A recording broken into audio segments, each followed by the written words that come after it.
everybody. I'm just making a random video just to talk a little bit about my car.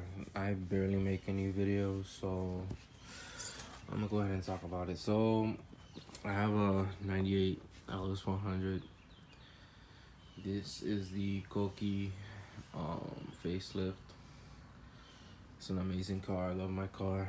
It's on 20-inch NK Lusos on Delint tires. It's beautiful wheels. I love them. They are JWL certified, as you can see over here, which means that they are just as strong as one of the strongest wheels on the market. They are certified to take any bump on the road and all the bullshit. Y'all know about that. But yeah, I have slotted and cross drill brakes. I know that that's not that great. It's just for show, honestly. It's got a little bit more bite than the original brakes, the original flat ones, but yeah. In regular street driving, you're really not gonna notice it. It's not that bad, but it's also not that good either. So yeah, my paint is the silver, as you can see. The two-tone was gone when I bought the car. The previous owner had painted it. Looks pretty good, but the paint is chipping on the door jambs, like on the top. I'm not sure how that happened. I guess maybe he didn't sand it enough when he did that. So he kind of fucked up there. And I'm running the Flowmasters right there. And as you can see, I am straight piped all the way to the middle. And then after that is the resonator and two cats. So car looks good. I fucking love this car, man. I'm not getting rid of it. Don't find the need to, so why fix something that doesn't need to be fixed? You know what I mean? I'm not gonna get into any car payments or anything. I'm in the process of putting the wheel shine and all that shit. I'm not completely done yet. I washed it this morning. It looks pretty good right now. I gotta wipe these down, take the water off and all that shit. So far it looks good though. And I'm enjoying the weather too. It's fucking 71 degrees today. The weather is awesome. Perfect day to wash the car. So this car, I put the little V8 logo there because I'm proud of it. But it's got the 4-liter V8 90 degree. It's got 290 horsepower, 300 foot-pounds of torque. We all know that when cars go up in mileage, when they rack up, the power goes down. Obviously because of the wear of parts. So it's not that bad, you know. But it's an excellent car. And all I pretty much do is oil changes aside from things that break. And things that have broken on me is the alternator.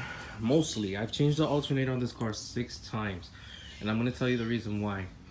Because inside of the engine,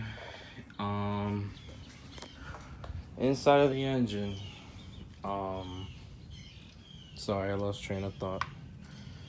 The power steering pump is right over the alternator.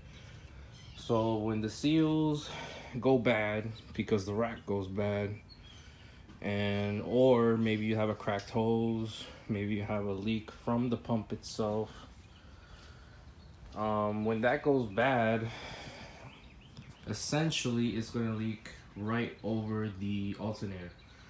And the reason for that is because the clutch fan, which is right in front of everything, blows it all onto the alternator and it fries it.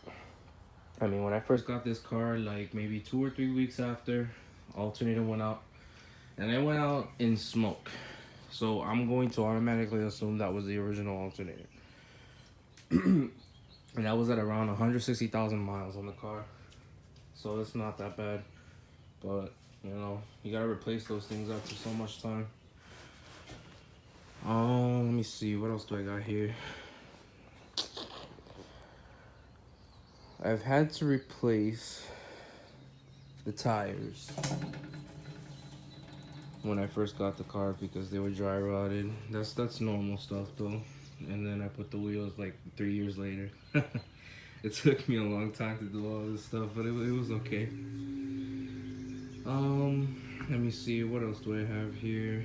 All the bulbs are original on this car, and it's funny because I've never really had to change the bulbs, and when I do have to, like for example the turn signals, they were dusty and it almost looked like the original bulb, so I'm going to automatically assume it's the original bulb. I replaced everything with LED by now, so the brake lights though are still original incandescent bulbs, but after that it's pretty good. The interior, my little dash lights are actually going out. I plan on replacing them with LED variants. Of course I gotta find them, but once I do, that's gonna get a replacement. So this is my interior. Leather's wearing away a little bit on the armrest. And then I got my driver's seat. You know, regular wear and tear is, it's just gonna wear down. And eBay curtains. These were expensive, by the way. Yeah, back seat. Back seat's in excellent condition. But there was a kid that sat back there, and it looks like he kicked the speaker grill. And you know the speaker grill on LS400s, they're typically made of cloth, so he kind of de-threaded it a little bit in the middle. But after that, it's fine. It looks clean. Windows are gonna need to be re-greased. I find that when I try to put the windows up, some of them they just go back down, and that's just because of resistance on the tracks that keep the windows going straight up. It's really not a big deal. Let me see, what else did I go wrong on here?